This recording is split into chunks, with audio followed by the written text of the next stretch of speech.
When the man running America's top law enforcement agency gets caught quietly trading stocks worth tens of thousands of dollars, people start wondering what else is being kept quiet. Patel didn't just buy shares, he bought a controversy. The kind that doesn't make headlines for a day but sticks in people's minds for months. Because when the person responsible for investigating corruption is now answering questions about his own financial choices, the story writes itself in a congressional hearing that was supposed to be about public safety. Gentleman from Colorado. Thank you, Mr. Chairman, for holding this hearing. Thank you, Director Patel, for being here today.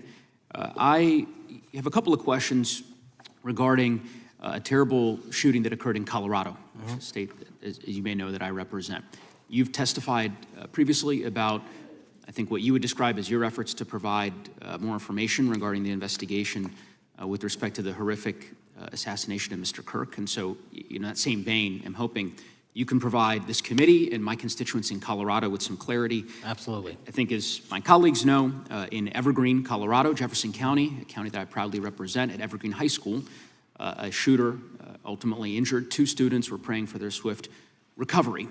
There's an article here from Colorado Public Radio. The title is, quote, FBI was already investigating an account that may have been linked to the Evergreen shooter. You're familiar with the circumstances generally, Director, regarding this terrible tragedy. Yes. So my understanding from the public reporting is that an organization reported to the FBI in July of this year regarding, just reading here from the article, that the FBI opened an assessment into a social media account user whose identity was unknown and who was discussing the planning of a mass shooting with threats nonspecific in nature. This is the FBI's statement to the press. And that the FBI continued to work this assessment investigation to identify the name and location of the user up until September 10th, 2025, which was the day of the tragedy. Can you provide us some clarity on what were the impediments to finding, the account user, and maybe describe in greater detail the FBI's work in that regard? Generally speaking, yes, because I know even though the shooter's deceased, the investigation we're not done. Sure. And so the impediments to finding these individuals, and you highlight a great point. We had 2 huge tragedies in the span of days in this country. The school shooting in Evergreen, Colorado being one of them. And proactively going out onto these social media platforms, which are so large, is our biggest impediment. And we need to rely on the service providers. There's actual legislation, I can't remember the name of it, that's up for renewal, which will, and I think at the end of the month, which gives service providers the ability to report that information in from their end without liability. We need that to continue, because while the FBI has so many people and the police are great at doing it, there's just too many platforms to cover down on. Well, I appreciate that, Director Patel, and I think we're certainly, I'm interested in continuing this conversation, because I think the reporting suggests that there's a pattern, and that ultimately we want to make sure that law enforcement is able to prevent this kind of tragedy from happening in the future. I have a question. It's not meant as a gotcha question, so it just frame it there. But it is in regards to some reporting around a periodic transaction report that you had filed earlier, this year. So this is in July, pursuant to the ethical obligations as a senior executive official. You remember filing that in July? Yes. Yeah. So in that report, as best as I can surmise, you disclosed that you divested $100,000 or more in a variety of different stocks, which I presume was pursuant to the ethics agreement that you negotiated with the Department of Justice. In that same report, there's a disclosure regarding purchases of 2 different transactions. So between $15,000 to $50,000 in a national coffee house chain, and between $50,000 to $100,000 in a semiconductor company on May 9th and May 12th. Are those transactions that you're doing personally, or are these through a stockbroker, or are these transactions that you're handling yourself? So how they happen is I submit proposals under DOJ guidance to say, hey, I would like to trade this or that, and they run their review, and the FBI runs a review, and then they come back and say yes or no, and then I make the transaction. Is there a reason that you decided to make the purchases into those 2 companies? Generally speaking, before I got this job, I was, trading stocks, but not a lot, like most people, and I just follow certain industries, and I thought they would be a good investment. So the reason why I ask, right, because you had divested in other companies. Yeah. And I presume that wasn't because there were actual conflicts. It's just that you wanted to avoid an appearance of impropriety. It was both. Both. But not all of the companies were conflicts. Whatever they you make divested from. I don't make the call, they make the call. Sure. Yeah. I guess my point would be, the reason why I ask this, why I said it's not a gotcha question, I have for years led an effort here in Congress to try to ban members of Congress, senior executive officials, from trading stocks. And it's bipartisan in nature. We're working really hard to get that done, Republicans and Democrats. And you can understand, I think, given your role, given the nature of the position that you hold as the leader of the largest law enforcement agency in our country, that divesting entirely, not doing day trading now, I think would be something that would be in the interest of the American people. So I just would hope you would consider that, and that moving forward, that perhaps not purchasing stocks in individual companies, I would think would be something that would be worth pursuing. Gentleman's time is I'm happy to give the witness an opportunity to answer. Thank you. I'll work with you on it.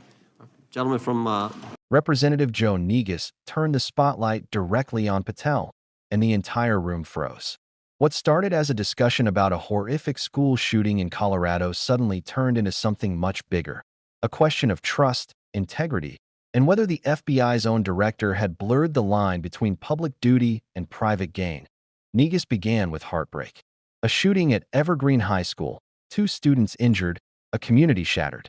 It wasn't just another tragic headline for him. Evergreen sits in the district he represents. And as he spoke, his tone wasn't political. It was personal.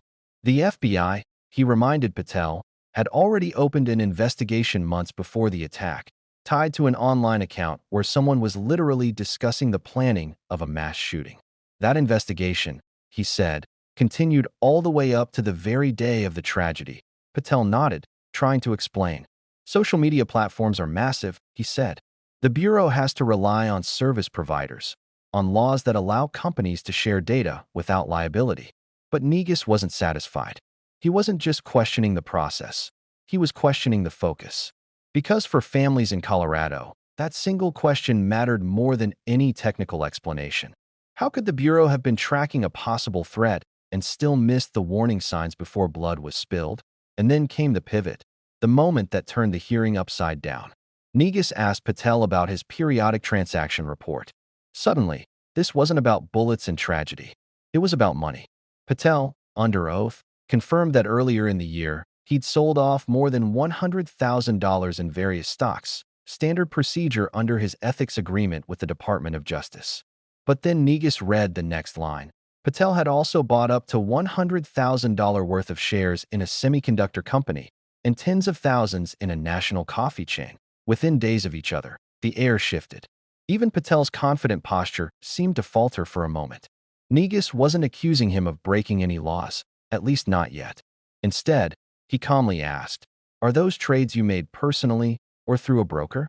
Patel replied that he submitted trade proposals to the DOJ's ethics office. They reviewed them, and only after approval did he execute the transactions. It sounded procedural, but Negus wasn't letting him off that easily, because what he said next hit deeper than any technical rulebook. "Given your role," Negus told him, "don't you think the American people deserve confidence that their top law enforcement official isn't day trading stocks in the very industries his agency oversees?" That question landed like a gavel. It wasn't a gotcha. It was moral, and everyone in the room knew it. Patel tried to steady himself. He said he'd been investing long before taking the job. He followed the proper process. He believed those industries had growth potential, nothing more. But Negus wasn't debating Patel's portfolio. He was questioning something bigger. When you're responsible for overseeing investigations that could touch corporate misconduct, cybersecurity, or foreign trade, even the appearance of self-interest can poison public trust. Because that's what this was really about. Not insider trading, not paperwork, but perception. The FBI director might follow every internal guideline, but if the public thinks his financial interests could sway the Bureau's priorities, the damage is already done. Imagine it. While agents are investigating cyber intrusions in major tech and semiconductor firms, the man at the top is holding tens of thousands in semiconductor stock. Even if the decisions are honest, the optics scream conflict. It's like a referee owning shares in one of the teams he's officiating. Legal maybe, but wrong by instinct. Negus reminded Patel that ethics rules exist to prevent exactly that perception. Pre-clearance systems are supposed to protect both the public and officials themselves. But somewhere between compliance and conscience, something gets lost. Patel might have checked every box, but trust isn't built on forms. It's built on judgment. Then Negus said something that widened the story from one man to the entire system. For years, he explained, he's led a bipartisan effort to ban members of Congress and senior executive officials from trading individual stocks altogether. Because it's not just about Kash Patel. It's about every official who can move markets with a decision, every policymaker who sits in meetings that could make their portfolio rise or fall. He's right. The problem isn't one transaction. It's the structure that allows people with extraordinary access to information to make private bets in the shadows of public duty. And Patel's trades became the symbol of that larger tension, power versus profit. The hearing kept circling back to that theme. Perception versus reality. Patel said his trades were pre-approved. Negus acknowledged that might be true. But he also pointed out that the same process once allowed other officials to hold shares in defense contractors while overseeing contracts, or to own pharmaceutical stocks while setting health policy. Following the rules, he said, doesn't always mean doing what's right. And somewhere in that exchange, the tone shifted again from oversight to confrontation. Negus' words sharpened. If we can't even hold our own government to a higher standard, how do we ask Americans to trust it? Patel stayed measured. He promised cooperation. He said he'd work with Negus on reform ideas. But the damage was already visible. The story was no longer about a tragic school shooting or a spreadsheet of trades. It was about credibility itself. Think about it. The same week families in Evergreen were burying their pain, headlines were surfacing about Patel's portfolio. For the public, those two stories merged. And once that connection took hold, the idea that the Bureau might be distracted by its own ethical entanglements while failing to stop real-world threats, the narrative was unstoppable. IT wasn't just a scandal. It was symbolism. A moment where America looked at one of its most powerful institutions and asked, who's really watching the watchers? That's why Negus' questioning resonated beyond the committee room. It wasn't partisan grandstanding. It was a mirror held up to the government's face. If even the director of the FBI can trade stocks in industries under his own investigative reach, what message does that send to agents on the ground? To whistleblowers trying to speak up? To citizens who want to believe that justice isn't for sale? As the hearing went on, Patel kept returning to the same defense, that everything he did was cleared, documented, and within the law. But law and leadership aren't the same thing. You can follow every technical rule and still miss the moral point. The same way the Bureau followed procedures in Evergreen, but still missed the signs that could have saved lives. That parallel is exactly what Negus wanted people to see. On paper, both processes worked. In practice, both failed the public. When he spoke about his proposed reform, banning individual stock trades for senior officials, the logic was simple. Transparency isn't enough when the system itself invites temptation. In a world where a single briefing can hint at market-moving policy, blind trusts and index funds aren't overregulation. They're protection for the people and for the institutions. But he talked about how he's pushed this issue for years, often facing resistance from both sides of the aisle. Because no one likes giving up the ability to trade. But what he said next made it clear this wasn't just theoretical. When the public stops believing that our motives are pure, he said, we lose the very authority we're supposed to uphold. That line should have been printed on every front page the next morning. Because that's the heart of it. Authority only works if people trust it. And right now, that trust is brittle. For viewers watching at home, the story isn't about financial forms or legislative acronyms. It's about a bigger question. What does accountability actually look like when the powerful police themselves? When the system depends on their own honesty to stay clean? And that's why this moment mattered. Because this wasn't an anonymous bureaucrat or a mid-level official. This was the director of the FBI, a man whose agency investigates everyone else's ethics breaches. Being pressed on his OW, Nas Patel wrapped his response, thanking Negus and promising to work together. You could feel the discomfort in the room. No one interrupted. No one laughed. Because even those on Patel's side knew this wasn't an easy defense. You can explain away a lot of things in Washington, but public trust isn't one of them. Outside the hearing, the story spread fast. Commentators split along predictable lines, some saying Negus was grandstanding, others saying Patel should resign. But beyond the noise, regular viewers, the ones scrolling through clips on their phones, felt something simpler: frustration. Not just with Patel, but with a pattern that feels too familiar.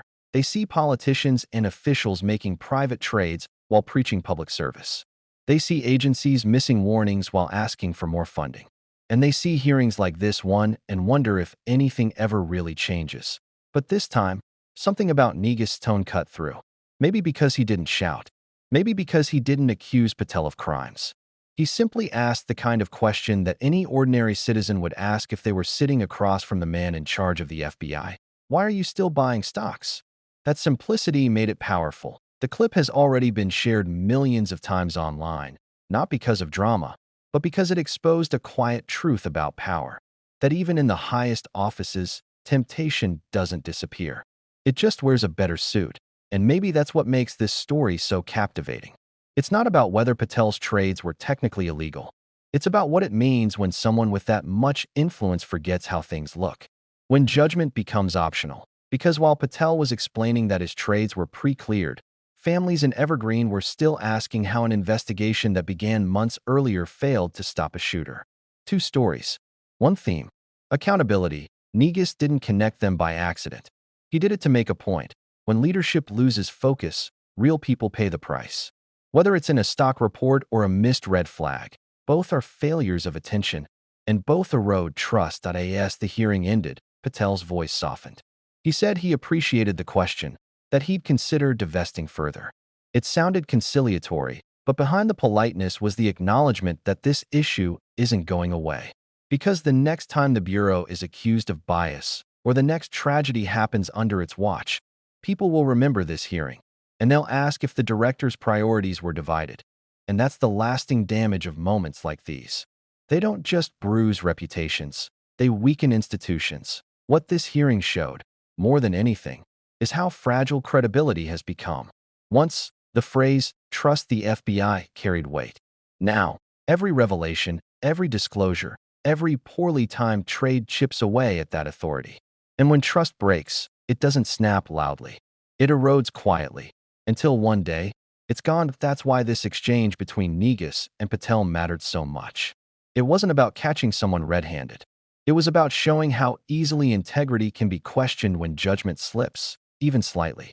And in a government that runs on trust, that's more dangerous than any single scandal. Here's the bigger takeaway. We live in a time where perception is power. Every public official, every institution, every agency depends on one fragile commodity: belief. The belief that they're acting in the public's interest. The belief that the people enforcing the law are held to the same standard as those who break it. When that belief fades, everything else follows. That Negus' final words summed it up better than any headline.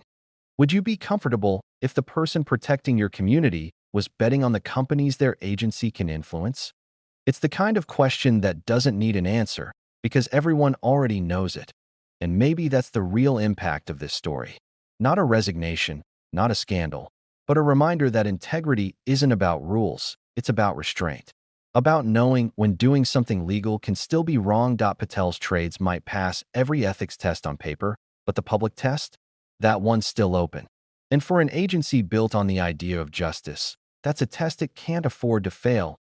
If you've been following this breakdown and want to keep seeing stories that cut through the noise, where we connect what the headlines miss and show how power really works, then do one thing right now. Hit like, subscribe, and stay tuned. Because this story isn't over.